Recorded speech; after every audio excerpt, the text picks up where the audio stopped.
샬롬, 사랑하는 성도 여러분, 선교적 비전을 꿈꾸게 하는 미션 큐티로 하루를 시작합니다. 오늘 하루 주님의 놀라운 평안이 저와 여러분의 삶에 새 힘을 주기를 간절히 소망합니다. 바쁜 와중에도 말씀을 묵상하는 귀한 시간을 통해 하나님의 넘치는 은혜와 긍휼하심으로 우리의 삶이 날마다 감사의 축복을 누리시기를 간절히 기도합니다. 오늘 우리에게 주시는 하나님의 말씀을 봉독하겠습니다. 형제들아, 내가 법 아는 자들에게 말하노니 너희는 그 법이 사람이 살 동안만 그를 주관하는 줄 알지 못하느냐. 남편 있는 여인이 그 남편 생전에는 법으로 그에게 매인 바 되나 만일 그 남편이 죽으면 남편의 법에서 벗어나느니라. 그러므로 만일 그 남편 생전에 다른 남자에게 가면 음녀라. 그러나 만일 남편이 죽으면 그 법에서 자유롭게 되나니 다른 남자에게 갈지라도 음녀가 되지 아니하느니라. 그러므로 내 형제들아, 너희도 그리스도의 몸으로 말미암아 율법에 대하여 죽임을 당하였으니 이는 다르니 곧 죽은 자 가운데서 살아나신 이에게 가서 우리가 하나님을 위하여 열매를 맺게 하려 함이라.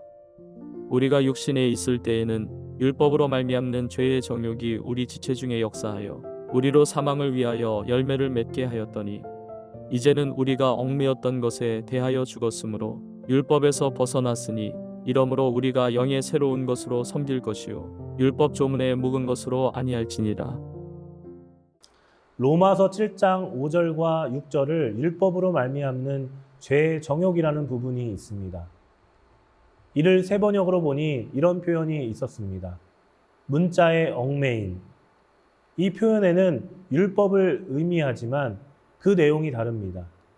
이 율법이 성경에 기록된 내용인데도 불구하고 왜 이런 표현을 사용하는지에 대한 그런 내용들을 함께 나누어 보시면 좋겠습니다. 우리가 육신에 매여 있을 때, 즉 우리의 옛 본성대로 살아갈 때를 생각해 보십시오. 그때는 율법이 우리 안에서 죄의 정욕을 더욱 분명하게 드러내고 그 결과는 결국 사망에 이르는 열매를 맺게 되는 것입니다. 율법은 분명 하나님께서 주신 거룩하고 선한 것입니다. 그러나 우리가 그 율법을 대하는 태도에 따라 전혀 다른 결과를 가져올 수가 있습니다. 중요한 것은 대하는 태도입니다. 여기서 문자의 얽매인 낡은 방식이라는 것은 무엇일까?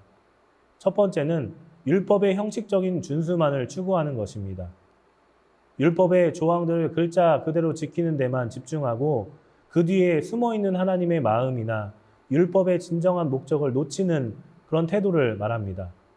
마치 법전을 달달 외우고 그대로 따르려 하지만 그 법이 왜 제정되었는지 그 정신이 무엇인지를 이해하지 못하는 것과 같습니다. 이는 외적인 행위에 치중할 뿐만 아니라 내면의 변화가 없는 상태라는 것입니다. 두 번째는 인간의 행위로 의로움을 얻으려 하는 노력입니다.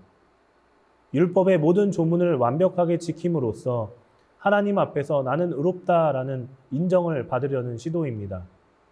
그러나 우리는 죄성 때문에 아무리 노력해도 율법을 온전히 지킬 수 없으며 온전히 율법은 우리의 부족함과 죄를 더욱 명확하게 드러낼 뿐입니다.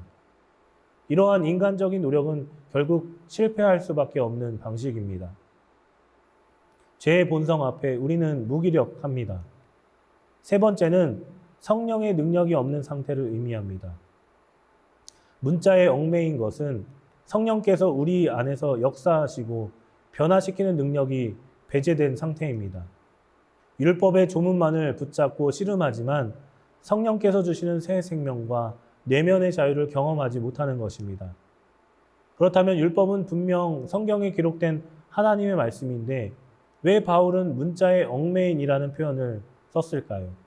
이것은 율법 자체의 문제가 아니라 우리가 율법을 어떻게 이해하고 적용하느냐라는 문제입니다.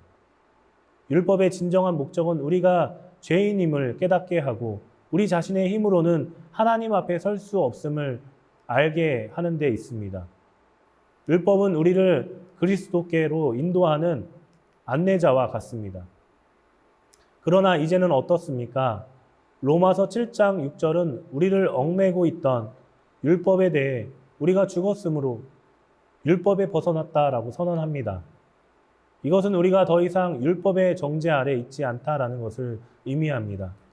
그러므로 우리는 문자에 얽매인 낡은 방식으로 섬기지 않고 성령의 새 방식으로 섬기는 것입니다. 이 성령의 새 방식은 무엇일까? 첫 번째는 율법의 정신을 이해하고 살아내는 것입니다. 단순히 조문을 지키는 것을 넘어 율법 안에 담긴 하나님의 사랑과 공의의 정신을 이해하고 그 정신을 따라 살아가는 것입니다. 율법의 완성은 사랑이기 때문입니다. 그러므로 우리는 문자에 얽매인 낡은 방식으로 섬기지 않고 성령의 새 방식으로 섬기는 것입니다. 이 성령의 새 방식은 무엇일까? 첫째는 율법의 정신을 이해하고 살아내는 것입니다. 둘째는 성령의 능력으로 내면이 변화되는 것입니다. 더 이상 우리의 의지나 노력만으로 율법을 지키려 애쓰는 것이 아니라 성령께서 우리 안에 거하시면 우리를 변화시키고 하나님의 뜻에 순종할 수 있는 새로운 마음과 능력을 주시는 것입니다. 이는 죄로부터 진정으로 해방되어 하나님을 사랑하고 순종하는 삶을 사는 것을 의미하는 것입니다. 세 번째는 그리스도 안에서 누리는 자유와 생명입니다. 예수 그리스도를 통해 우리는 율법의 저주에서 해방되고 성령 안에서 새로운 생명을 얻습니다. 이제 우리는 두려움과 정죄함이 아니라 사랑과 감격 가운데에서 하나님을 섬기게 되는 것입니다. 결론적으로 문자의 얽매인 방식은 인간의 행위에 기반한 율법주의적 태도를 의미하며 이는 결국 실패할 수밖에 없다라는 것입니다. 반면 성령의 새 방식은 그리스도 안에서 성령의 능력으로 말미암아 내면으로부터 변화되어 사랑과 순종으로 하나님을 섬기는 참된 자유의 삶을 의미하는 것입니다. 이것이 바로 하나님께서 우리에게 주시고자 하는 은혜의 길이라는 것입니다. 오늘 성령의 새 방식으로 하나님을 섬기며 참된 자유와 생명을 경험하시기를 축복합니다. 여러분의 삶이 하나님의 은혜로 충만해지기를 간절히 기도합니다. 기도하겠습니다. 사랑하는 주님, 감사합니다. 문자의 얽매인 율법의 옛 방식에서 벗어나게 하여 주시옵시고 죄를 드러내고 사망에 이르게 하는 육신에 매이지 않게 하여 주시옵소서. 오직 성령의 새 방식으로 주님을 섬기기를 간절히 소망합니다. 율법의 정신인 사랑과 공의를 깨닫고 내면이 변화되게 하여 주시기를 원합니다. 우리를 얽매던 율법에서 벗어나 참된 자유를 주시니 감사합니다. 두려움과 정죄함이 아닌 사랑과 감격으로 주님을 예배하게 하여 주시옵시고 성령의 능력으로 죄로부터 온전히 해방된 삶을 살아가게 하여 주시옵소서. 그리스도 안에서 날마다 새 생명과 평안을 누리게 하여 주시옵소서. 주님 감사합니다.